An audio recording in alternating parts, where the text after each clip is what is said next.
주님의 은총과 평화가 성도 여러분과 함께 하시길 빕니다. 오래전 고등학교 때에 아주 실력이 있으면서도 가르치는 방법이 완전히 다른 두 분의 수학 선생님이 계셨습니다. 한 분은 워낙 잘 가르치셔서 이분이 설명을 조금만 해주면 기가 막힐 정도로 머리에 쏙쏙 박히게 잘 가르치셨던 분이 계시고요. 다른 한 분은 수학 문제가 아무리 어려워도 전혀 막힘없이 그 문제를 잘 풀었는데, 이분은 설명이 좀 어눌해서 자신의 실력에 비해 학생들의 이해 수준이 따라가지 못했습니다. 가끔 선생님들을 골탕 먹이기 위해서 일부러 대학 수학 교재를 구해서 최고 어려운 문제를 질문하곤 했습니다. 잘 가르치셨던 선생님은 몇 번 시도해보다 잘 풀리지 않으면 얼굴이 빨개져서 다음 시간에 와서 가르쳐 주겠다고 했으나, 가르침이 어눌했던 선생님은 알아듣지도 못할 혼잣말로 중얼중얼대고선 곧바로 정확한 해답과 답을 칠판에 적어 놓았습니다. 그래서 존경 반 놀림 반의 뜻으로 그분은 바보라는 별명을 얻었지만 사실 그분은 천재였던 것이었습니다. 저는 이렇게 과거를 회상하면서 제 자신에게 문득 떠오르는 질문이 하나 있었습니다. 그렇다면 예수님은 과연 이 둘 중에 어느 쪽일까? 라는 질문이 생겼습니다. 어느 날 바리새인들은 예수님께 질문합니다. 로마에 세금을 바쳐도 괜찮습니까? 이 질문에 그렇다고 하면 민족 배반자로 몰릴 것이요, 또 바치지 말라고 하면 로마의 반역자로 고발될 수 있었습니다. 그러나 예수님은 가이사의 것은 가이사에게, 하나님의 것은 하나님에게 바치라고 어느 쪽 함정에도 걸리지 않으면서도 너무나 정확한 답변을 하셨습니다. 또 어느 날은 현장에서 간음한 여인을 붙잡아 와서 모세는 율법에 이러한 여자를 돌로 치라고 했는데 선생님은 어떻게 하시겠습니까? 라고 물었습니다. 만약 예수님께서 돌로 쳐 죽여야 한다 라고 말한다면 사람들은 예수님을 향해 사랑이 없다고 말할 것이며, 죽이지 말라고 하면 율법을 따르지 않는다는 비방을 피할 수 없는 상황이 되었습니다.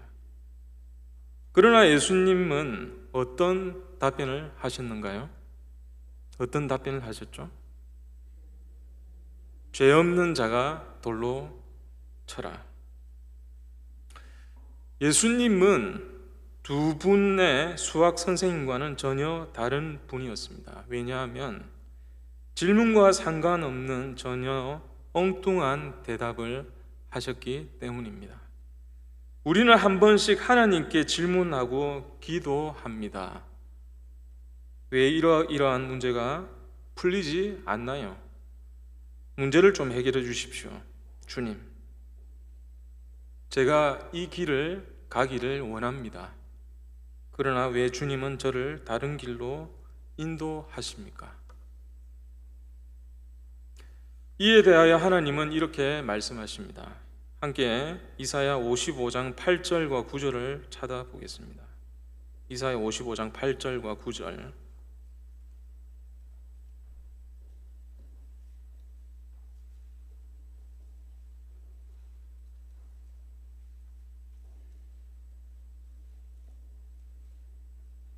함께 읽겠습니다. 이는 내 생각이 너희의 생각과 다르며 내 길은 너희의 길과 다름이니라. 여호와의 말씀이니라. 이는 하늘이 땅보다 높음 같이 내 길은 너희의 길보다 높으며 내 생각은 너희의 생각보다 높음이니라. 아멘. 오늘의 복음은 수로보니게 여인의 믿음에 관한 말씀입니다. 한 이방 여인이 예수님을 찾아와 도움을 구합니다. 우리가 지금 보고 있는 한글 개역 개정에는 수로보니게라고 번역되어 있지만 좀 더 정확하게는 시로페니키아라고 읽어야 합니다.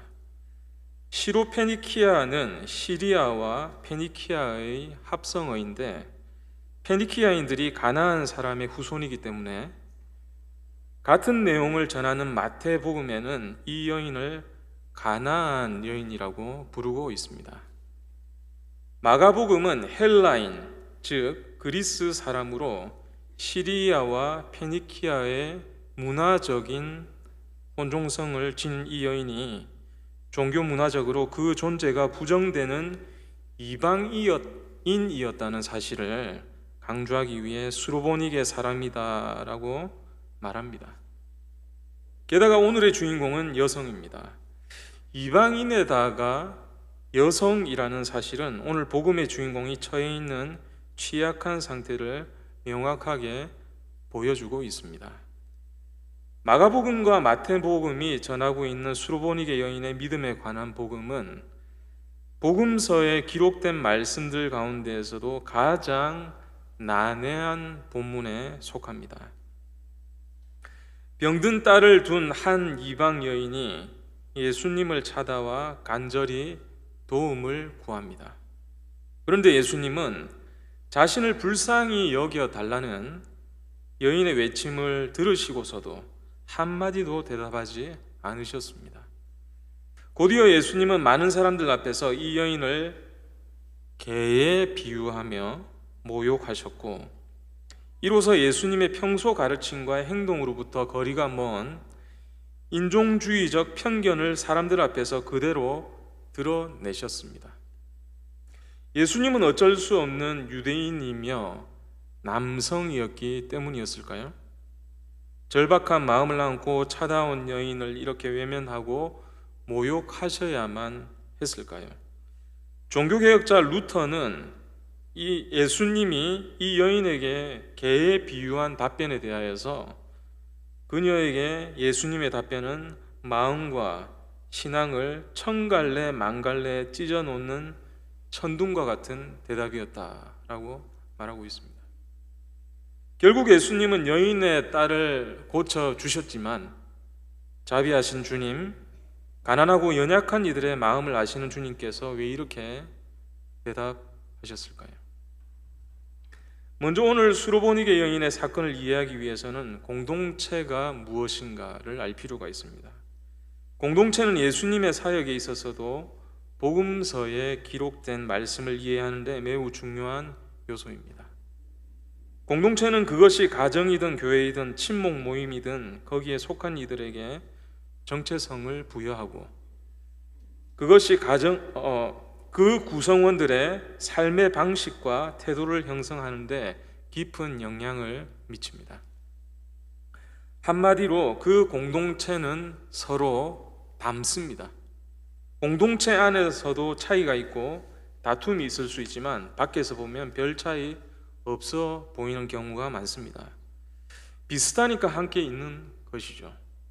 그렇기 때문에 공동체에 속해 있으면서 그 공동체 구성원 대부분이 공유하는 어떤 생각이나 정서를 직접적으로 거슬러 말하고 행동하기란 참 어려운 일입니다.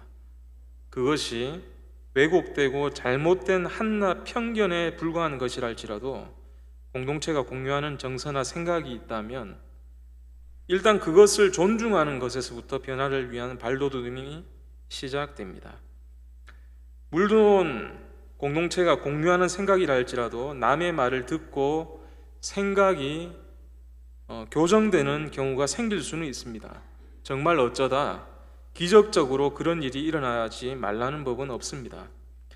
그런데 말이죠, 대부분의 변화는 이게 아닌데 하고 깨닫게 될 때 그런 계기를 맞이해서 자기 스스로를 성찰하고 돌이키게 되면서 자기 안으로부터 일어나게 되는 것입니다. 앞서 예수님의 사역과 복음 이해에 있어 공동체가 중요하다는 말씀을 드렸습니다. 예수님의 제자들은 이방 여인에 대한 편견을 가질 수밖에 없는 사회 문화적 환경에서 살았습니다. 그들은 예수님으로부터 하나님의 한없는 자비와 사랑에 대해 듣고 보고 배웠지만 스스로 넘어설 수 없는 어떤 한계들이 있었고 그들 스스로 그 편견을 가질 수밖에 없는 유대 공동체라는 상황에 처해 있었던 것입니다. 유대 공동체에, 그러니까 유대인들의 편견 중 하나는 여성에 대한 남성 중심적인 편견이고, 다른 하나는요, 이방인에 대한 인종주의적인 편견이었습니다. 그들은 생명과 평화의 세상을 일구기 위해 낯선 사람들이었음에도 불구하고 시대가 공유하는 이방 여성에 대한 편견으로부터 자유로울 수 없는 한계를 지니고 있었던 것입니다. 이런 상황에서 예수님은 그들이 지닌 편견을 일단 존중하시는 전략을 취하셨습니다. 그렇습니다. 예수님이 수로보니게 여인에게 했던 답변은 하나의 전략이었습니다. 이게 무슨 말이지? 너희와 나는 생각이 다르지 않아. 일단 이렇게 시작을 하시는 것이죠. 예수님도 혼자 일하실 수 없는 마당에 측근이라 할 제자들의 마음을 잃어버리면 안 되시지 않겠습니까? 그래서 예수님은 그들의 편견에 부합하는 말과 행동을 이 이방 여인에게 보임으로써 공동체가 공유하는 문화적 정서를 일단 긍정하는 전략을 취하고 계시는 것입니다. 이렇게 하실 수 있었던 또 다른 이유가 있습니다. 그것은 이 이방 여인에 대한 예수님의 기대가 있었기 때문입니다. 멀리서 예수님을 찾아온 이 여인은 예수님이 누구이시며 그분이 유대인과 이방인, 남성과 여성을 가리지 않고 모든 이에게 긍휼을 베푸시는 분이라는 사실을 이미 다 알고 있었습니다. 주님 또한 이 이방 여인의 절박한 상황을 다 알고 계셨습니다. 주님을 찾아온 여인의 첫 마디는 마태복음에 의하면요, 다윗의 자손이신 주님, 나를 불쌍히 여겨 주십시오. 내 딸이 귀신이 들려 괴로워하고 있습니다. 였습니다. 딸이 귀신에 들려 괴로워하고 있는데 왜 나를 불쌍히 여겨 주십시오 했을까요? 딸은 자기로 인해 어머니가 어떤 고통을 겪고 있는지 느끼지 못하고 있습니다. 큰 괴로움은 모두 어머니의 몫입니다. 자식에게 부모는 이불과 같은 존재라는 말이 있습니다. 추우면 덥고 더우면 차버립니다. 병든 딸을 돌보면서 이 여인은 몸도 마음도 모두 상해 지칠 대로 지쳐 있었습니다. 예수님은 나를 불쌍히 여겨 주십시오 하는 여인의 목소리에서 절박함을 읽어내셨고, 이를 통해 이 여인의 개인적 고통뿐만 아니라 제자들의 편견과 왜곡된 태도를 교정하는 계기로 삼으신 것이었습니다. 다시 말해 예수님은 멀리서 자신을 찾아온 이 여인이 끝까지 신실함을 잃지 않으리라는 것을 믿으시면서 이 여인을 도울 뿐만이 아니라 제자들의 마음속에 깊이 새겨진 남성 중심적인 그리고 인종주의적인 편견을 교정할 기회로 삼고 계신다는 말씀입니다. 예수님은 극단적인 말씀을 통해 공동체가 지니고 있었던, 그러나 남들의 시선을 의식해서 차마 입 밖으로 내뱉지 못했던 그 차별적 시선을 그대로 노출하셨습니다. 자녀들이 먹을 빵을 집어서 개들에게 던져주는 것은 옳지 않다. 이 말씀을 들은 제자들은 경악했을 겁니다. 게다가 절박한 마음으로 찾아와 간청하는 연약한 한 여인에게 저런 말씀을 하시다니, 제자들은 자기 귀를 의심했을지 모릅니다. 실제로 복음서 어디에서도 예수님께서 연약한 이들에게 이렇게 말씀하시는 경우는 단 한 번도 없었기 때문입니다. 몸이 아프고 마음이 가난한 이들을 향한 적이 없었습니다. 스스로 높다는 자들을 향하고 있었지, 그것이 우리가 다 아는 예수님의 모습입니다. 그런데 이 불쌍한 여인을 개에 비유하시다니, 여러분이 그 자리에 계셨다면 어떠셨을까요? 정말 당혹스럽지 않았을까요? 평소 약자들에게 연민과 사랑으로 일관하던 분이 특정 지역 출신인 사람을 향해서 특정 계층에 속한 사람에게 인종주의적이고 성차별적 발언을 적나라하게 하는 것을 곁에서 듣고 있을 때 느끼는 당혹스러움이 있습니다. 그때 느끼는 감정은 요즘 말로 부끄러움은 왜 나의 몫인가, 그런 것이겠죠. 예수님이 지금 그러고 계시는 겁니다. 이 낯선 광경을 마주하면서 제자들에게 가만히 있어봐, 이거 뭔가 이상하네? 내 생각하고 똑같아서 좋기는 한데, 예수님의 말씀이 예수님에게서 저 말을 들으니까 뭔가 좀 이상하네? 너무 심하신 거 아닌가? 제자들은 이런 자기 물음과 만나게 되었습니다. 그런데 어리둥절한 제자들에게 결정타가 날아갑니다. 이 여인이 보인 반응입니다. 이 겸손한 여인은 예수님께서 하시는 말씀에 삐지지 않고 그 너머에 있는 예수님의 사랑과 자비를 신뢰하며 이렇게 말합니다. 주님, 그러나 상 아래에 있는 개들도 자녀들이 흘리는 부스러기는 얻어먹습니다. 기가 막힌 말입니다. 이런 걸 좀 어려운 말로 하면은 뭐냐면 메타 언어적 대화법이라고 합니다. 다시 말씀드릴게요. 메타 언어적 대화법. 뭐라고요? 메타 언어적 대화법이라고 합니다. 예수님이나 이 여인이나 지금 겉으로 드러나는 말이 중요한 게 아니라 그 이면에 통하고 있는 깊은 사랑과 신뢰에 역점을 둔 말이라는 것입니다.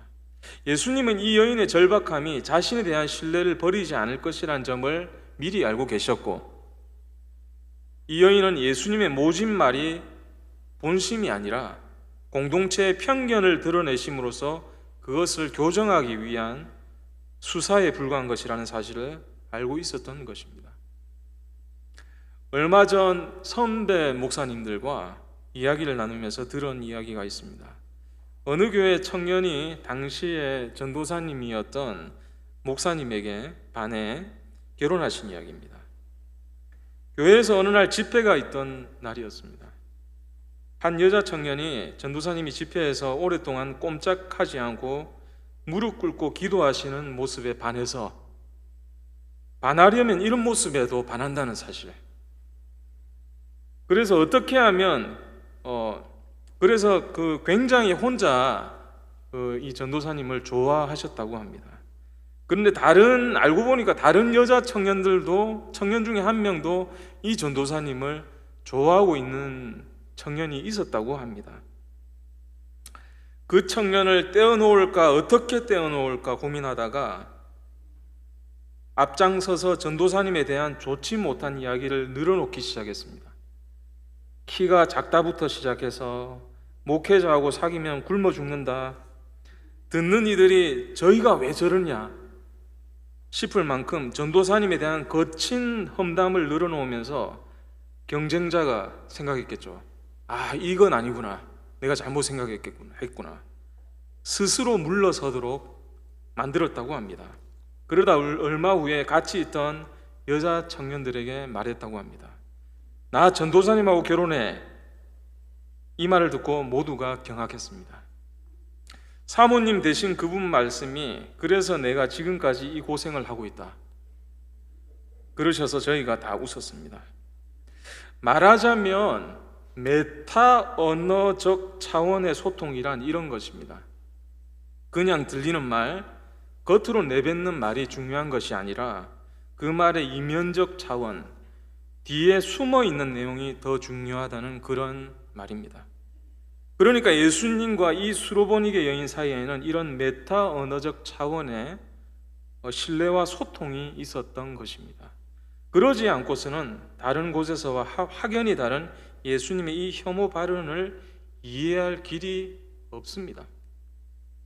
예수님은 모진 말에도 아랑곳하지 않고 자기 존재를 긍정하며 주님께 자비를 구하는 이 여인의 겸손을 제자들 앞에서 그대로 드러내셨습니다.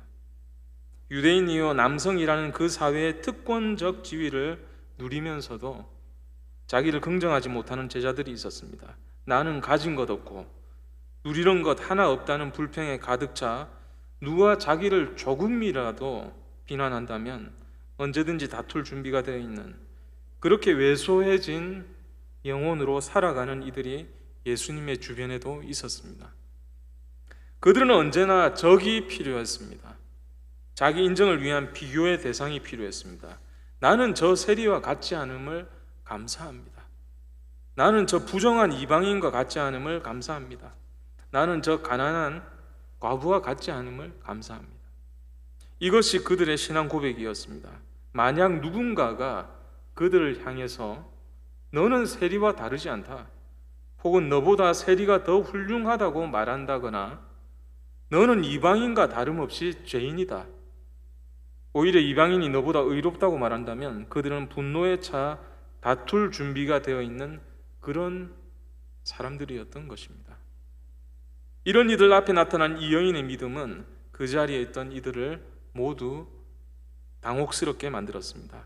자신을 개로 낮추며 모욕하는 사람 앞에서도 흔들리지 않는 중심을 지키며 겸손을 잃지 않는 이 여인의 모습에 유대인이요 남성이라는 기득권적 세계에 살고 있던 제자들이 오히려 흔들리기 시작했습니다.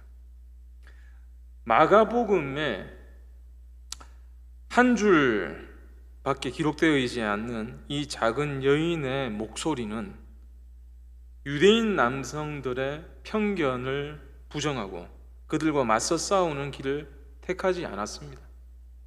오히려 그들의 편견을 긍정함으로써 그것이 한낱 편견에 지나지 않는 것임을 드러내 그 말을 하는 일을 부끄럽게 만드는 방식을 취했습니다.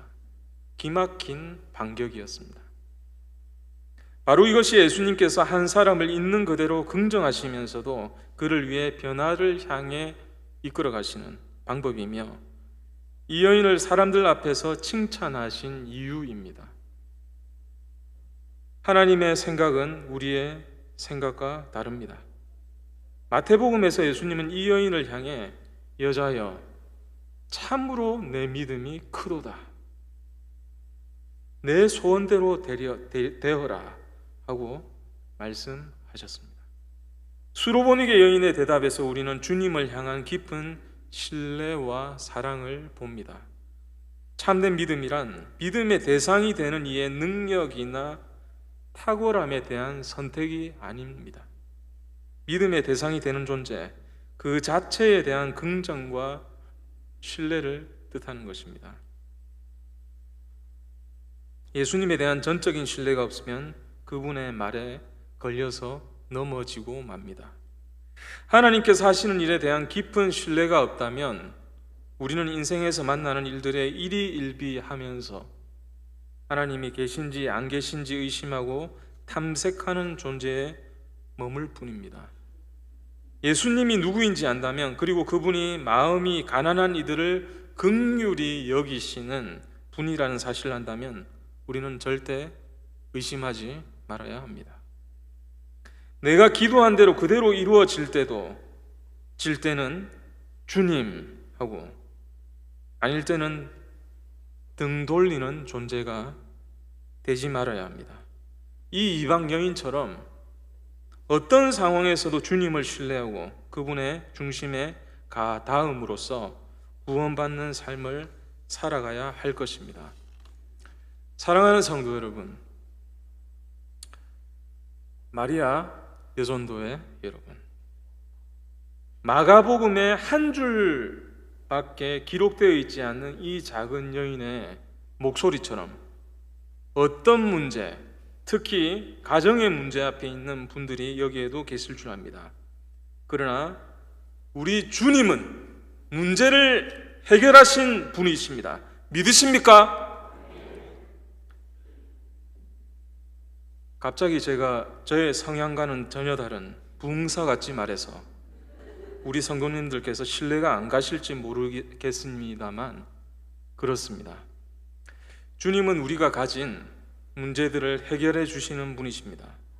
주님은 안 보이는 길을 보게 하시는 분이시며 보면서도 주저하여 못 가는 길을 가게 하시는 분이시며 문제의 크기에 짓눌려 어찌할 바 모르는 이들의 손을 잡아 이끌어 주시는 분이심을 믿습니다. 우리가 할 일은 그분을 신뢰하는 것입니다.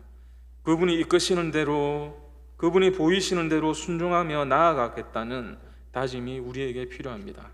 이 작은 여인처럼 세상에서 멸시와 천대를 당한다 할지라도, 힘이 없다 할지라도 주님을 향한 변함없는 신뢰와 사랑으로 그분을 따를 때 우리는 주님과 함께 큰 일을 이루는 참 믿음의 성도들과 마리아 여전도회가 될 줄 믿습니다. 한 주간도 이 믿음을 가지며 주님께서 이끄시는 대로 주님과 동행하며 살아가는 저와 여러분 되시기를